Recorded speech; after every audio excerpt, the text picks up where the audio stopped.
Welcome back to my space and thoughts on all things health. We are here again with beautiful Dr. Rose Misati. Today we are on part 4 of this 5-part series, and we are going to be discussing about a healthy relationship with sexuality.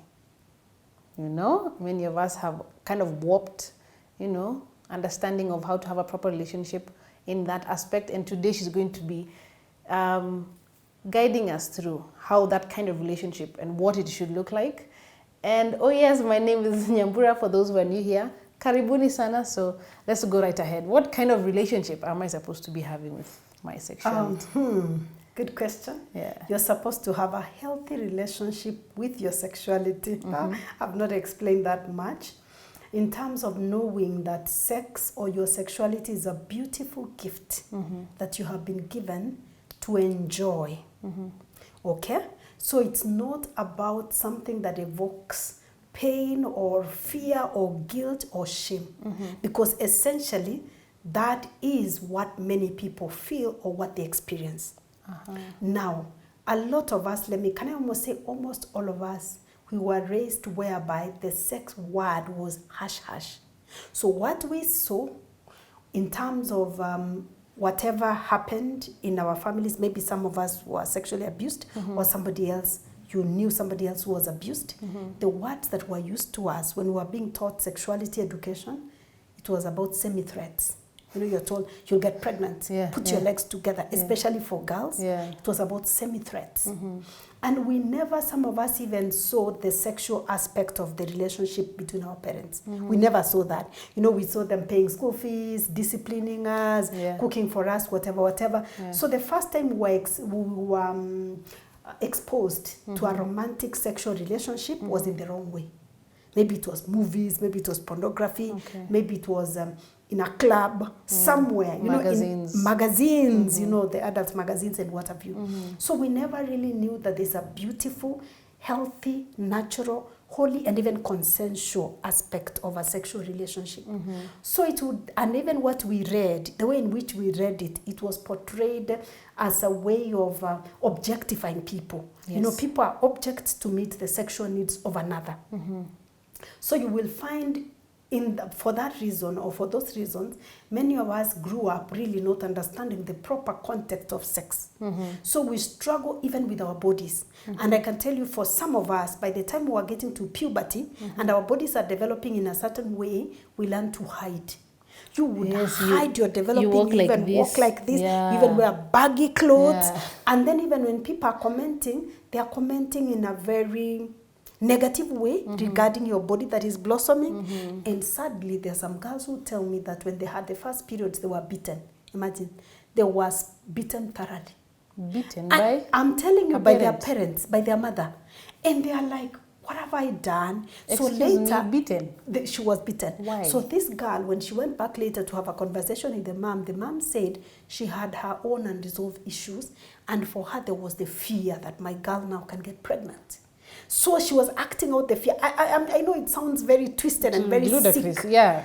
But that's what happened. Another girl told me when she was sexually abused as a child, she was thrashed thoroughly by her mother.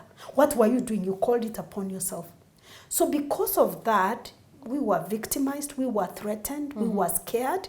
Anytime sex was mentioned, it was in the same sentence with HIV or other diseases and pregnancy. And pregnancy, especially pregnancy. And shame. Yes. And sin and condemnation and burning in hell. So even when you get married, you're just like, should I be having sex or not? Now it is tricky. Because all along it was shame, guilt. It's a bad thing. And whatever.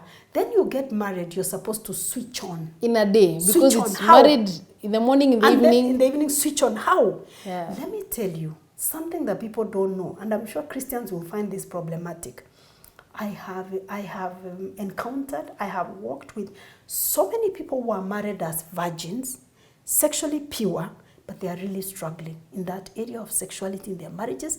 Some marriages are at the brink of collapse. Because of that one aspect. Yes, because it's important. Because you see, they were sexually pure, quote and quote, but it's because of the fear. It wasn't healthy. The healthy way should be, I feel sexual. I'm a sexual person. I feel aroused. But for now, it's not possible because of the time and space and circumstance.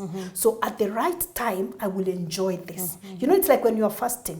When you're fasting and you're not hungry, you need to be taken to the doctor. Because if you're fasting and you're not feeling hungry, then things are not okay. Not so when you're fasting, you're like, I acknowledge I'm hungry. There's a reason and a purpose. There's a reason. And so what I'll do, I won't go to a party when I'm fasting. Or I won't walk near a bakery when I'm fasting. But I will go maybe take a walk. I go pray. I go visit the sick or something. I come to eat in the evening. And when I'm eating, I will really enjoy that food because I've missed it. So that should be the same way if you're in that period of abstaining, not having sex. That's how it's supposed to be. I feel sexual, I need it, I want it, it's healthy, it's natural. But I can't have it for now because of this and these reasons. But when the right time comes, I will actually enjoy it. So that is a healthy relationship. Knowing that your body is a sexual body. Not doing like the way some Christians do, they pray that God may do what to the desires of the flesh. He may crucify the desires of the flesh. Why don't you also pray then that God takes away hunger so that you never eat? Because it's a fleshly desire. It's a fleshly desire. Why do you have to dress that body? Why are you bathing it? Because it's a fleshly desire. Why are you brushing your teeth? So then we need to have a healthy perspective so that even when we have that healthy perspective, when probably if we are parents, we are talking to our children or to younger people, we are talking to them in a healthy way. But I do acknowledge it's usually not out of choice. It's because many of us were not given that healthy blueprint. So we don't know any better. But then that's why we are here today. Because we need to re-educate. We need to unlearn, learn and relearn things that probably we didn't know. Because we know better, we do better. Because you have feelings for somebody, or you see somebody and you're wondering, why was I feeling something? When you're younger, you know, primary school. Exactly. And so if you tell your parent, they're like, those are bad thoughts, don't think on them, it's wrong, don't. They're demonic. Yeah, they're demonic. You burn in hell. You burn it, so you're thinking, later on, you're being asked, why aren't you married? Why don't you have a partner? So you're wondering, I thought you said they were demonic. That's the thing. And it's conflicting, by the way. It is. Because now they're putting pressure on you. You need to have a partner, get married. And then you start being told you enjoy. How do you just switch on? It doesn't work. And for years, all that has been implanted is that it's wrong, it's demonic, shouldn't think, shouldn't feel, shouldn't act on it. Exactly. And that takes us back to what we did in the first episode, whereby we said it will take time to learn, relearn, and unlearn. It will take time. There was a very funny and interesting story. Somebody said a true story. This lady got married to her husband. Let me just say he was a pastor. So when they got married on the honeymoon, they went for the honeymoon.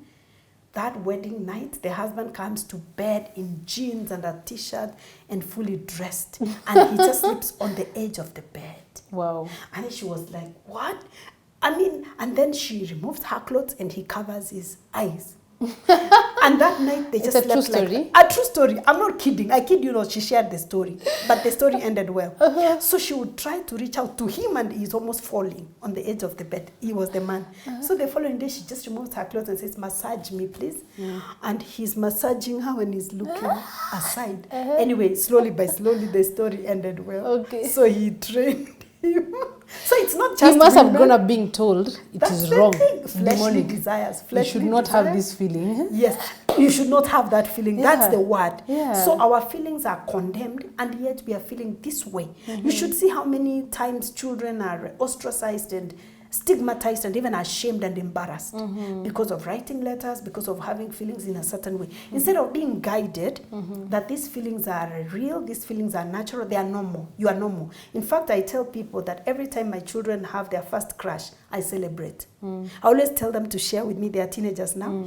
So I celebrate. I'm like, yeah, you were attracted. You are developing normally. You're a normal And then they say, Mommy, you're weird. Mommy, you're so weird. So they say, you know, our friends say we have a crazy mother. Like, no, it's their mothers who are crazy. Me, I'm normal. Me, I'm normal. Yeah, so we talk about it. I'm like, that's a good feeling because I would really be worried if you didn't have those feelings. You have no feelings towards anything or anyone. Because we are sexual creatures. Think about it. We are here because people had sex, isn't it? It wasn't osmosis. There's no other way we appeared here. There's no other way. So it's important to have a healthy relationship with our sexuality. And so when we talk about it, we have looked at that aspect of shame and guilt. There are also people who have gone around objectifying themselves. Or when they look at people, they see body parts. You're just looking at people, you're seeing body parts, this body part, this one, how can it gratify my sexual desires? Again, that is cheapening this holy, beautiful gift of sexuality. It's special. You know, I tell people that sex is like dessert. You know, the way you eat a meal and then you have this chocolate cake or something or whatever kind of cake, you have it. You can't make the cake the main meal. No. I mean, you'll be unhealthy. Yeah. So the thing is that it spices whatever in a marriage context, in this case, in that relationship, then it spices it up. So you can't go cheapening it and, you know, or giving. Because some people who don't know how to emotionally connect, the only way they know is by giving their bodies or taking other bodies for sex. It's a twisted sense where people think that is a way of emotionally connecting. And yet sex is not a way, sex is, as I said, the spice, the dessert, but it's not the main thing because sex cannot hold a relationship. Yeah. So sex has a context, a holy, beautiful context, but not a context of cheapening, or it shouldn't be riddled with shame. You know, whichever way you think about it, whichever way you're training children or younger people than you, the thing is that shame should not be part of it. Okay. Yeah. Shame should not be part of our sexuality. So we should tell our children that this happens, it's real. Yes. It's not something that is demonic. Yes, exactly. This is what you should expect. Maybe the mothers speak to the girls and the fathers speak to the boys. To the boys. Where as much as it is possible. In some families it's not. Some parents are raising children alone and they don't have somebody who can do that of the same gender. And in some families, some parents are uninvolved. Yes. So for me, I feel the fact that you're a parent, even if you're a mother, you can still talk to your sons. I talk to my boys about everything. Okay. Pornography, masturbation, wet dreams. I talk about everything. In fact, one time when I told my son, he's now 9, I told him about wet dreams. And we talked about it. And then I think he kept thinking about it. Then the following day, I'm picking him from school. He said, Mommy, there is a day I was asleep and this happened. And I kept wondering what is that? What it was. It was actually a wet dream. So fast forward, later on, I had a camp with the boys his age, and we were talking and they didn't know. And he explained.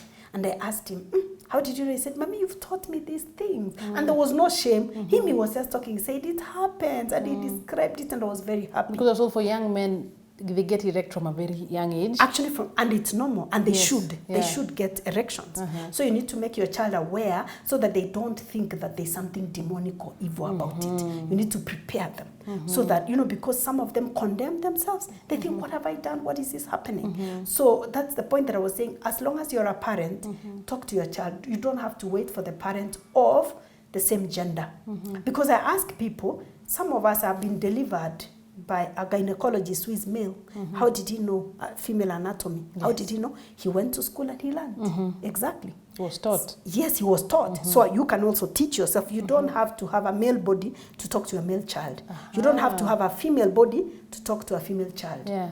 People go and they are married, officiated their wedding by priests who've never married, and they are given marriage advice. How do they know? Many things you don't have to know through experience. The same way you don't go to hospital if you have cancer and say, I want a doctor who has recovered from cancer or who has suffered cancer. You don't say that. You just want a competent doctor. Yes. So you can be a competent parent to talk about these things to your child in a healthy, non-shaming way. You know, in whichever way you look at it, no shame. So if I'm a parent who is not really knowledgeable on the matter, so what you do in this age of information, ignorance is a choice.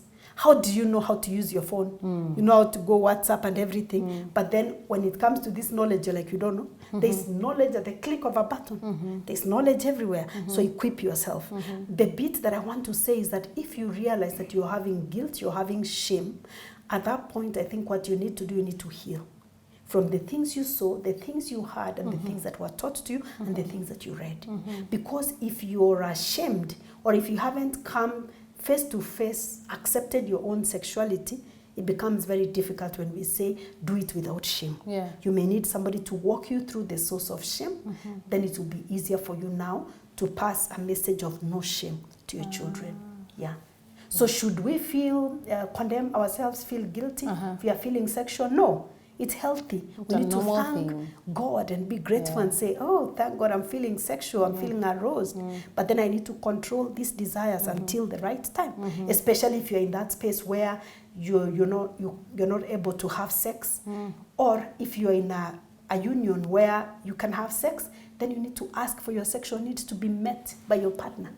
You don't hint. That's a whole other topic. Yes, you don't What? hint. You don't wish that they can read your mind. You can ask openly whether you're a man or woman. Sometimes when I say this, women are like, oh, women who are socialized to just receive. No. Sex is not something to be given to someone. Sex is something to be consummated, to be enjoyed. By two. So any of you can ask for it.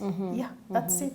That's a healthy way. Very healthy, isn't it? Yes, So very healthy. I think it's just like some themes we're picking up from the other weeks is like you need to speak up. I've heard that. You need to speak up. Communication. You have to forgive yourself. You have to if you're forgive hurt yourself. before and you're making yourself an object where people can just use you and you think you're using them and they actually, it's you who's hurting. So we need to have a healthy relationship with ourselves sexually. We need to, as Africans, know that these feelings are normal. They are okay. And we need to acknowledge, not need to to everybody, acknowledge. but to your tribe. Yes, thank you. Tell somebody, yeah, this is how I've been feeling. They will take advantage. Yeah. So I think I have so many questions, but because we can go on this topic for so long. True. It's interesting. It's very interesting. So guys, if you have any questions you think you'd like to ask her, please come and comment. I know we have so many questions on how to deal with, or rather have a healthier relationship with our sexuality. So thank you so much, Dr. Misati, for coming. Thank you so much, guys. It's a pleasure. Yes. We just one more. Oh no, the series is ending. We have one more episode. We're going to be talking about a healthy relationship with money. You don't want to miss that. And I heard her say in the beginning that our money talk can affect our relationships. That's true. Maybe that's why some of us are single. Who knows? But we'll know next week. So thank you guys so much for staying on to the end. It is the kind of content you're into. Give it a big thumbs up. You can share it with all your friends and also subscribe to the channel. Press the notification bell, and every time a new video comes up, you'll be alerted. So thank you so much for staying on, and see you next week. Bye.